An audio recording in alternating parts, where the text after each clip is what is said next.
All right, so this is our first episode of the Never Miss podcast. We got Kyle and Ryan here. Guys, Kyle, I don't have my list. Do you have your list that I sent you? Oh, I do. Somewhere over here. Oh, my phone's over there. I'm Kyle, by the way. So our topic of discussion today, I really want to talk about how Kyle got into the roofing industry and some of the trials and tribulations you went through early on. And I mean, I guess just throughout your journey. I mean, it hasn't been easy. So why the roofing industry? So a little background on Kyle here, and you interrupt me at any point, dude.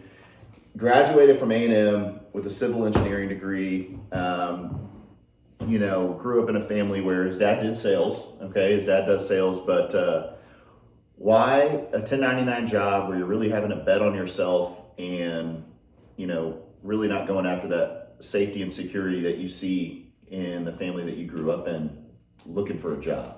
Yeah, because one of the things that I usually see, especially with guys that have degrees or have had careers, doing something else, they see this as like not a real job or like not a real opportunity or something like that, right? Like they're almost too good to be a door-to-door roofing salesman. They would rather take a job that has a title and security than something that has more upside. So how do you get to that point where you're like, fuck my degree, like I'm gonna go be a door-to-door salesman? Yeah, I just never wanted that. Like it wasn't as much of a decision where I was sitting down looking at like roofing versus engineering, weighing out the pros and the cons, trying to figure out, which one was better. I just knew I didn't want to do engineering. I didn't want to do that. I didn't want to sit behind a desk. That it wasn't for me. And so like I saw what Reed was doing, and I guess that was the first thing that piqued my interest. I mean, Reed was doing well for himself. I met you. You're obviously doing well for yourself. And I saw these successful people, and I was like, well, shit, they're doing it. I mean, there's no reason I can't. And so, I mean, there was never a question in my head like, can I do this? I knew it was going to work out. Like I said, I saw Reed doing it. I knew I was going to be able to figure it out, but I mean, I guess that makes it easier whenever you have like somebody intimately, and you're like, well, there's nothing special about being successful. If this bum can do it. But you literally told me that like when I started. Like I was sitting with you and you were in a room with a bunch of dumbasses, and you were like, look at all these people. Like they're making it work. Like, do you think you're smarter than them? Like, and I was like, probably. So, at some point it's a leap of faith as well, right? I got into the industry without knowing anybody in it, but I heard of the potential upside, and I got into it with, if these other people can do it, and all it takes is like extra hard work, I'm willing to do it. I'm a pretty smart guy. I can usually figure shit out. And so, like, if I just have to work twice as hard until I do figure it out, I'm willing to do it. And that was, like, a big part of my mindset was, like, I knew it was just going to be about figuring it out. Yeah. It's like, I know there's upside for it. I just have to get there, right? And I know, like, even going back to school, like, tests, presentations, whatever the hell it is, I wasn't the best student. I'd procrastinate. I wouldn't always pay attention in class, but I'd always find a way to, make it work. I'd pass the test, get good grades on the presentation, do a good job. And I knew with this, it's like, okay, just apply myself, take the training, trust what they're saying, and figure it out. And then, well, dude, that brings me to my next point is like, in the beginning, when you started, it wasn't instant success. It wasn't. It was a very rocky start. It was something that at some points it made me even nervous, kind of managing you, saying like, holy cow, we got to figure this out. So my question to you, and it's funny that this morning before we even turned the camera on, we're talking about how plan B is just bullshit. That's and exactly you have to what stick it is, with plan A, referring back to Ryan Steuben's podcast this morning. But what made you stick with it? I mean, for goodness sake. It's exactly that. Like, again, going back to what we just talked about, like, it wasn't a thought. It was like, okay, I've got to work hard, and then I'll be able to sell roofs, and I'm going to make a lot more money than I would have if I stuck with engineering. Yeah. And it was just that simple. It was like, okay, go out there, fail, suck, learn from my mistakes, and then, the money starts coming in. It was like, I know it's possible, right? I mean, that was the biggest thing for me, which I think would be hard, like in your position coming in and not having other people to look up to, seeing them be successful. It's like, I saw that and I was like, okay, it's fucking possible. If other people are doing it, there's no reason I can't. Like, For I sure. know I can make it work. And so I wasn't like, oh, I didn't sell my first few roofs. Well, I guess I was thinking about this other thing. I got my degree. I'm just going to go do that. This isn't. So I remember with mine, like I didn't even know this industry existed. Like there's people that actually go to people's houses, especially after hailstorms. Like I had never really experienced a hailstorm as a kid. Didn't even really know like what they were or how much damage they would do.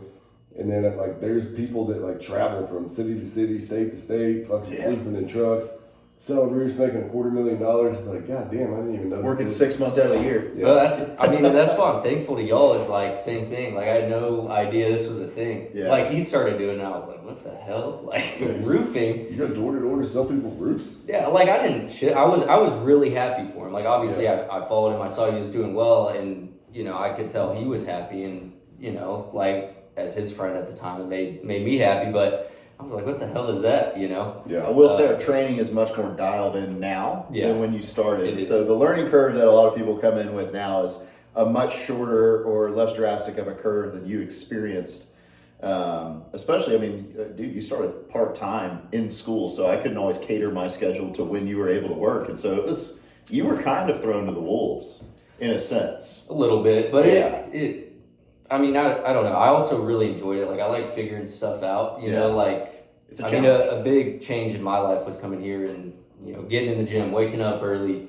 I had a lot of improving to do. Like you can vouch for me there in that's regards all to that in my life, but just improving in those areas, getting better at sales, like talking to people, going out of my comfort zone. Like I saw myself improving. I felt myself getting better at it, and I was like kind of addicted to it, Yeah, So a lot of the people you surround yourself with is so important. Oh, it's huge. I mean, you got just look back at Reed like 3 or 4 years ago, and like he's a completely different person as well. yeah. And like that's why it's important for us to stay sharp and be who we want these other people to be, and kind of grow these young men into being the better versions of themselves. Because iron sharpens iron, so you have to make sure that you're following what you want them to be. And after kind of saying that, I mean, that is a big part of it. I mean, I wasn't making money, but I saw and felt myself improving. And it was like, if I'm getting better in these areas of my life, then it doesn't really matter. Like it's going to work out. Yeah. Like if it's not this, I'm improving. I can go take, apply myself anywhere and be successful, if that makes sense. I knew it was going to work out, Door-to-door but sales will teach you a lot about yourself. yeah. I like what you said, like chasing that feeling of becoming a better person became addicting. I think that's super, super cool. And I believe it 100%. It's like you and I even joke now, because growing up, I was around people who they love their Saturday night football. They love going to the bar and watching the game at Buffalo Wild Wings. And it's like, dude, that is just such a waste of time. And so now you and I even joke, whether someone say, oh, you guys watching the game tonight, we just look at each other and laugh. It's like, dude, we don't even know what sport you're talking about. Yeah. I'm doing other shit with my life, and I catch myself doing these average things or just this kind of just monotonous, just waste of time. And I'm like, dude, if I got time to sit here and watch the Astros play, I got time to take my dogs and my wife and my baby on a walk. I got time to go to the gym. I got time to watch a YouTube video and become a better person. And you're right. I love what you said. That feeling is addicting. And at the end of the day, you feel fulfilled and Yeah. good, Dude, it's like we're not here to do just average stuff. We're here to just chase a better version of ourselves. And it's crazy with these phones and these computers and everything we have at our fingertips. Dude, the knowledge that we have at our disposal is just nuts. And for us to just not take advantage of that, it's disrespectful. But dude, one other thing I wanted to bring up is trying something and not seeing an instant return on that thing. You're making sacrifices, you're going to a job, you're trying something new, and you keep getting kicked in the dick, you keep getting kicked down. So many people divert back to that plan B or jump ship at that point. And you, in the beginning, like I said, you had those trials, you had those issues, but you really mastered a skill that I feel like a lot of grown people and adults and people who are chasing financial freedom can't really master. And what was that quote I sent you yesterday from, was it Usain Bolt?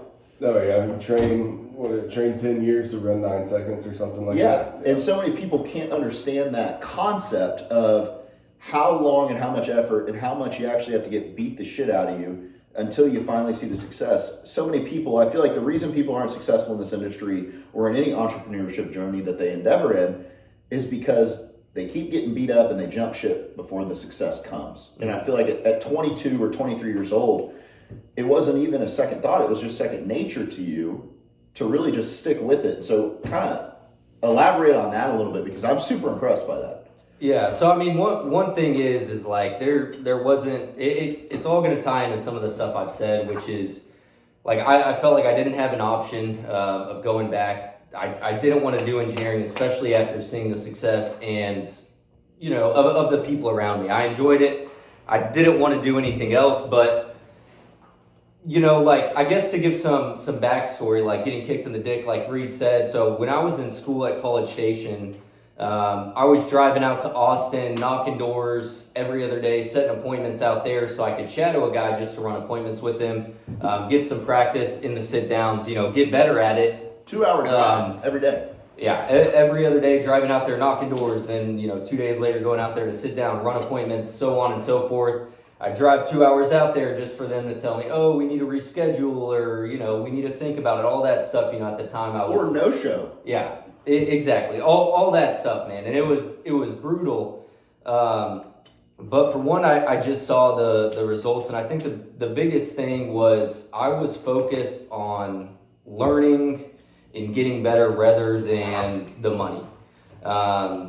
Yes, the money was, you know, I saw people making it. I knew that was going to come. But at the time, I was just trying to get better. So those sit downs, yes, I'd drive out there, you know, maybe waste 4 hours driving out there, speaking to them for 30 minutes, not even to get a sit down. But a lot of times I was able to look back and be like, okay, well, I did this better. I improved here. You know, I was able to explain the issues I found in their home better this time than I did last time. These people opened up a lot more. And I was able to find those small improvements, and that was what kept me going. Those were my small wins, where it was like, you know, I'd call you after that appointment and be like, you know, I was inexperienced and new. I was like, man, I feel really good about that one. He knows deep down they're not fucking calling me back. You know, looking back now, I know they're not, but... Yeah. You know, I'd get excited about those small improvements, and I think that was the biggest thing. Well, I feel like the biggest thing is you have to be self-reflective. And so if you do want to get better at it, and you have the mentality of, like, it's not a matter of if I can do this, it's just figuring it out. You have to be self-reflective and actually look at, okay, where am I making improvements? Where am I struggling? How do I get better? And then leaning on the people that have already done it. You know, you felt like you had a potential deal, and then Reed's, you know, over here saying, oh, that's definitely not a deal. I mean, everybody deals with that in the beginning because, you know, you tolerate maybes and be-backs and stuff like that. Yeah, that was part of it. You know, I'd sit down, they'd be like, all right, we just need tonight. And I'm like, all right, I'll come back. I'll be here at 7 a.m. I got a good remember it one. specifically. Woke up, you know, 4:30, drive all the way to Austin, get there, you know, ready to get the contract signed, and they're like, yeah, we're good. I'm like, you're kidding me, you know, I was feeling so good about it, that drive back.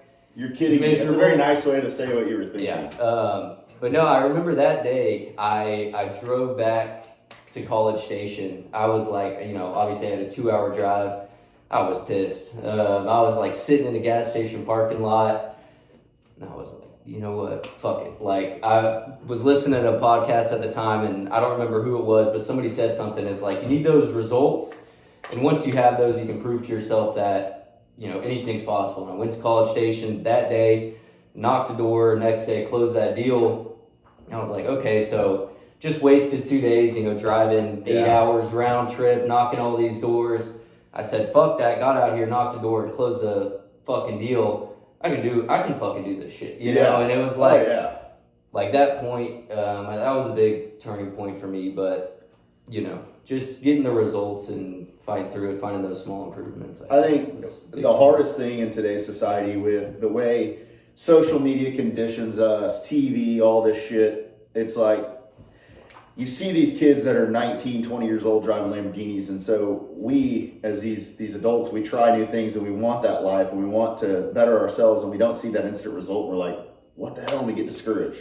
On that drive home, a lot of people are going to be at that point and saying, this isn't for me, this isn't for me. And it brings me back, it's like every bodybuilder that's won the Olympia, were they born huge?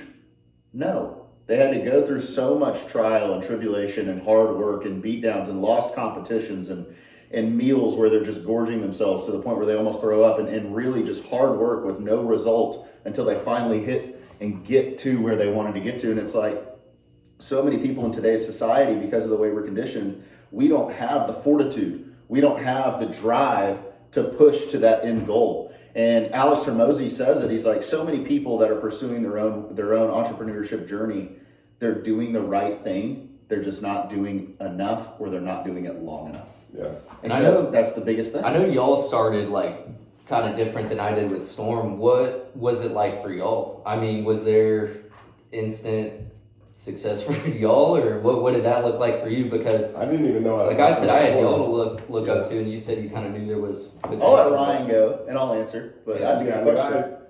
Not that I got thrown to the wolves, but I definitely didn't have training. Didn't know what hail looked like, didn't know how to knock on a door. The guy literally told me, go knock on doors and try and get on the roof. If you get on the roof, then call me. Like, okay.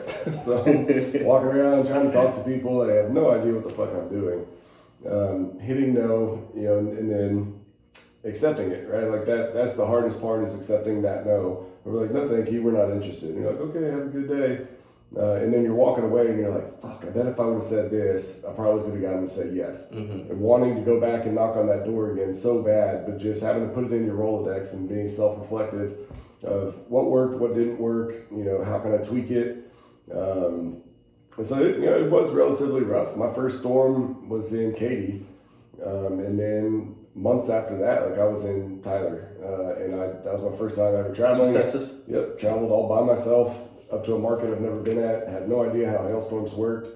Literally staying in a hotel all by myself for 3 months that I was there, while still in college. So coming back and doing classes, and then going back up there and selling roofs. Yeah.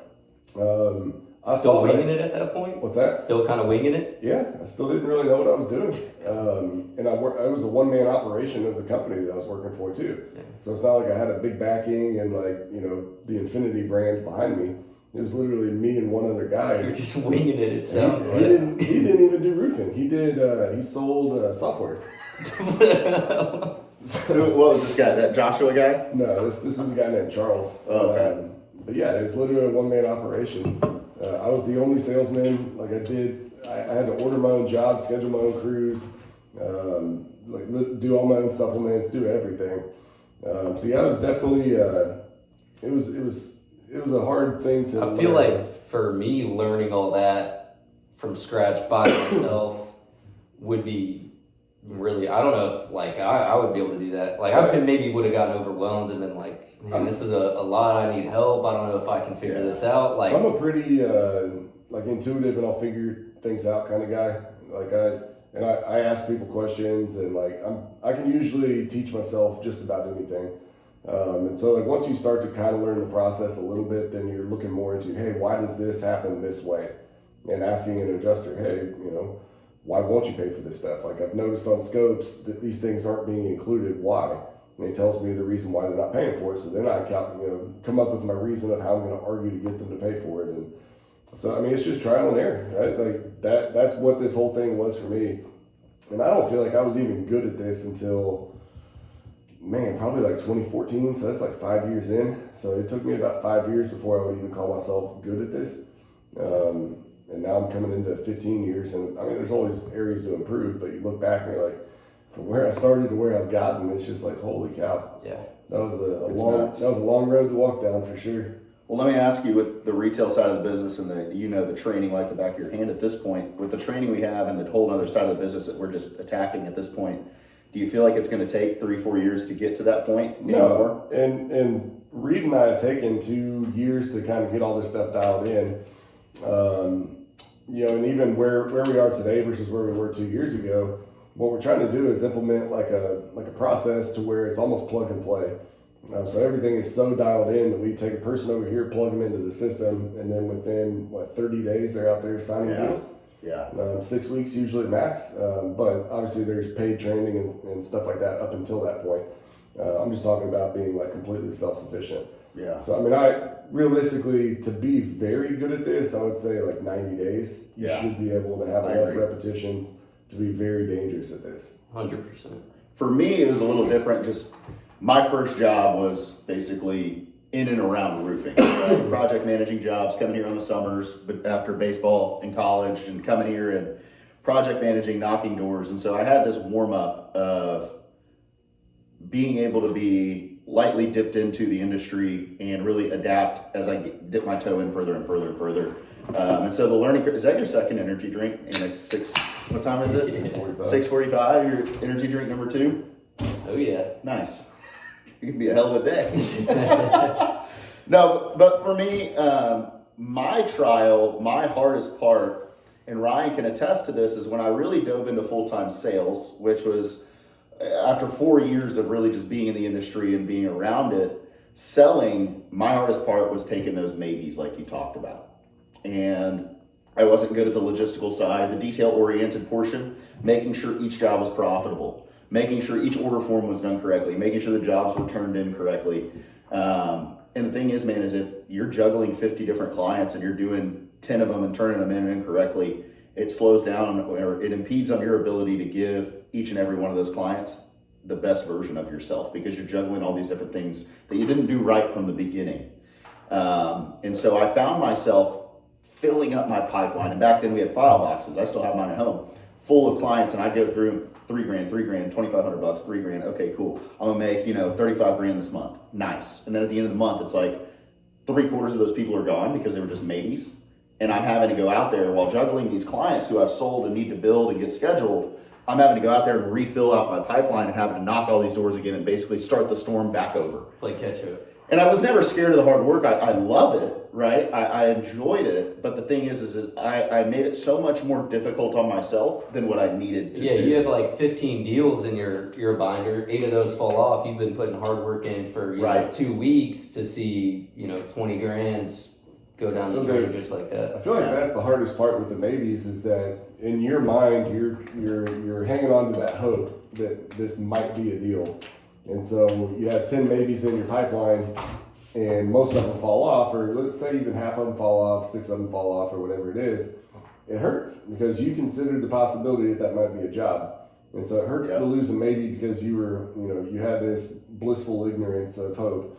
Whereas if you would have just kicked them to the curb from the very beginning, then you at least know the deck of cards that you're playing with. Which is true sales. Yeah. True sales ain't taking maybes. So I joke about it. Like, if you're on the fence, I'm gonna drop kick you off of it. Like, I don't want maybes. I would rather take a hard no than a maybe. Yeah. At least that way I know where I stand, and I know that I need to go out there, and I'm not banking on. But I mean, I did it as a salesman as well, right? And it's until it happens enough to where you finally get pissed enough to make a change. What's the story of the old dog? Yeah, On the porch? Yeah, the 2 old men sitting on the porch, and the dog keeps whimpering and kind of wiggling around. And the old man goes, "What the hell's the matter with your dog?" And he goes, "Man, he's laying on a nail." And he goes, "Why doesn't he move?" And he goes, "It doesn't hurt bad enough yet." Yeah. But that was, like what I was saying, like that moment in the parking lot, I was like, I'm fucking done with this shit. Like, not again. This is not happening again. But yeah, I think another thing, and I see it, with new people coming in, is all that hope. Like, I don't know about you guys, but in my head, like, the second I leave that house, if it's not signed, like, I'm not banking on it. For me, it's always about like the next move. So it was like, like I gave that example earlier, driving out to Austin, they're like, yeah, we're good, and driving back being pissed off, going out just knocking. It's about that next deal, like, I'm not going to get caught up on some sweet old lady who gave me a maybe and hang on to that one and call her back every other day, waste all this time trying to catch it. I'm gonna just go knock another door and sell another roof. Like, I'm done dealing with that. I missed my chance. I should have closed it when I was there. I fucked up. But I'm done. That's like a special mentality to be able to have, though. Because even on the storm side, that's where I started. My thing was, if I lost one, I had to pick up 2. Because you lose deals, and it happens, and it used to fucking hurt, and I would get, I remember there was one time where I lost like 5 deals in one day, which in my mind, I lost like 20 G's that day. Yeah. I was like, fuck, man, like, I just want to go home and, drink some beer and sulk in my sorrows. Drown my sorrows. And then I was like, fuck you fucking pussy. Go back out there and go to work. And I remember that. And I ended up picking up more deals that day. But it was in 2014 in a storm in Killeen, Texas. And I remember, like, I was ready to, like, give up for that day. And it was, like, the first 2 weeks of the storm, and so it was, like, the best time to be out there. And I remember having to tell myself, quit being a fucking pussy and go out there and go to work. Yeah. I hate working at Killeen. Pricing sucks. It was nice back then. Was it? Yeah, I mean, Okay. that's back whenever labor was like $50 a square, and Oh, nice. if you got $300 a square, Profitable back job. then, oh hell yeah, you're making big rips on it. That fortitude of that drive home, like understanding that you drove 2 hours to go run an appointment. I'm assuming you sat with them for another 2 or 3 hours. Drove 2 hours back to College Station. They told you come back tomorrow. You don't indicate you have a 2 hour or 2.5 hour drive to them. I'm assuming no. And you drive that 2 hours back. You get the no. The deal doesn't close. You come all the way back home. The fortitude that you had is, I feel like, what a lot of people in society lack today, and I'm really impressed with that. And so with that fortitude, it's obviously gotten you to where you are now. Where do you see yourself 10 years down the road? Where is this industry going to take you? Like, where do I see myself within the industry? Mm-hmm. Your lifestyle, what is this industry going to do for you 10 years from now? Hopefully a whole lot. I spoke earlier about why I stuck with this initially, just because of the improvements I felt myself making in my own life. I plan on keeping those habits up in the gym. I'm going to be jacked as fuck 10 years from now. So that's in progress. Well, it should help once you hit puberty. He hasn't had any voice cracks this episode yet. That's impressive. Anyways, but no, I plan on keeping all that up. Like what I've learned here, I plan on implementing that, throughout the rest of my life, always trying to be a better version of myself. But I don't know exactly where I'm going to fit in this big, roofing ecosystem, I guess you could call it. But I know I want to be around people. I want to help them, and I want to be impacting their life. So I know the change that this industry has had on my life. I know how hopeless I was when I was in school, thinking about going into engineering. I know how happy I am now, the things it's done for me, my family, everything. And so I want to be able to share that and help others to get to the position I'm in. Because I feel very blessed and thankful that you guys exposed me to this, that I'm able to learn and be successful at it. And I want that for other people. So Reed has actually met the guy that brought me into this industry, and that's the same thing I tell him all the time. Is like, dude, by you just talking to me and letting me know that this was a possibility, like, you changed my life. Like, there is no way I should be making the kind of money that I'm making, out of the lifestyle that I have. I was, going to school to be a teacher, but by meeting this one guy and him just making the introduction changed my life forever. yeah. What you would have made in a year, you make in a month. or more. Essentially, right? Yeah. So I made 10x what I, probably 10x to 12x. Yeah. What I would as a teacher. So I don't even look at it as like I get to have more fun because of that money. It's like now I get out of the rat race 10 times quicker. Yeah. It's funny. Reed actually is. Have you met Josh or just talked to him? No, I've spoken to him through Facebook. I think over the phone a couple of times. It's like now I invest with him, right? So started out where he brought me into this industry, and now like we're investing into apartment complexes and stuff together. Cool. So just the world goes full circle. And even when I started in sales, I mean, another big, I guess, shift going back to those other questions, like not giving up when I didn't make that money, didn't close those first few deals, was I kind of had to, I guess, realize I knew I was helping people, right?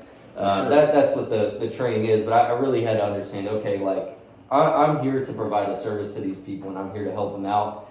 And that was, some sort of a shift I had to take focus off of me, put it on them, that I had to make, and I just want to keep that up. Whether it's a team of, 3 guys, whether it's a certain city or a full state, I want to have my hands on as many people as possible to try to positively impact them. And ideally on as large of a scale as possible, and I'm just going to be working towards that over the next 10 years. Right now in Houston, training as many people here as we can, bouncing around, to Austin next, out in the hill country, and then taking it from there. I'm going to be obviously doing this, trying to reach out to people, growing on Facebook, Instagram, all those things. Plan plan on growing just to try and impact. You're as beginning many to people see as the possible. shift that you're going to make in your career. And yeah, you're still selling to homeowners and stuff now. But the thing is you'll make that shift, and it's a beautiful shift. And I have enjoyed it. I know Ryan's enjoyed it. It's you go from impacting and serving these homeowners to impacting the lives of the young men and women that come into this industry, the families that they go home to. Your hand touches so many more people when you build that team. When you become a manager and you manage these guys, and it's so fulfilling knowing, you know, the Rolexes we wear, the trucks we drive, the houses we have, the stuff we get to do. It's fun, it's nice. But dude, a true testament to our ability to impact the lives is how are the lives of the people we train? How are the lives of the people we manage? And dude, that's the coolest freaking thing for me. And I remember talking to you, you know, we had a couple sales reps, you and I were together, and they were, you know, calling us after those sit downs. They just closed the deal. And I remember talking to you and literally saying, like, it feels so much better to have these guys close deals than it does, like, for me to go and close 3. Right. Like, I'd much rather see them close, you know, 1 than me go and get a few. Like, it's I love seeing, you know, them get excited, light up the chat, send their contract price in there. I mean, I think it's awesome. That's the most fulfilling thing. The $2,000 means so much more to them than it does for us, and it's going to change their lives so much. It's just a beautiful thing to see. That's my favorite part about my job. Even, you know, on a bigger scale, for a salesman to go out and make his first 100,000, like, is exciting as hell. And I would rather a salesman make 100,000 than add another 100,000 on my check All day. I mean, because the 100,000 for somebody that's only made 20, 30, 40 grand, 50 grand, whatever, like that, it opens your eyes to like what the real possibilities of life are. Like, you're no longer worried about paying bills.